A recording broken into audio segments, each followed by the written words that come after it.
رمضان میں بہت ساری کنفیوژنز اور بہت ساری اس طرح کے کویشچنز یا کہہ لیں کہ ہمارے یہاں یہ رواج ہے کہ ہم لوگ کچھ چیزوں کو ایکسٹرا آرڈنری ریسٹرکٹ کر لیتے ہیں، یعنی انتہا پسند ہو جاتے ہیں ان چیزوں کے معاملے میں۔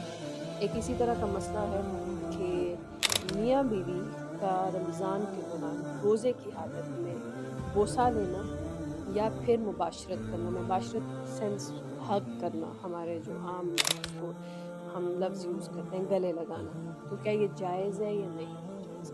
تو یہ جائز ہے۔ بخاری میں 1927 حدیث نمبر پہ یہ حدیث ہے جہاں پہ نبی علیہ الصلوۃ والسلام روزے کی حالت میں بوسہ بھی لیتے اپنی زوجہ کا اور ان کو گلے بھی لگاتے۔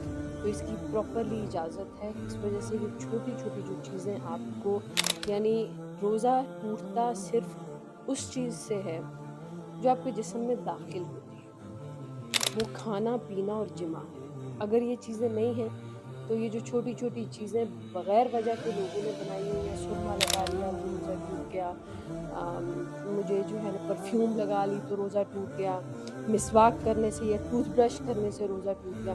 ٹوتھ برش کرنے سے روزہ نہیں ٹوٹتا ہے، اگر آپ ٹوتھ پیسٹ کے ساتھ بھی برش کریں تو اس میں کوئی برائی نہیں ہے۔ اگر آپ مسواک کرتے ہیں تب صرف آپ نے اس کو، یعنی آپ کے منہ میں بھی ڈیفینیٹلی سلیوا آئے گا تو اس کو آپ نے نگلنا نہیں ہے، تھوک دینا ہے۔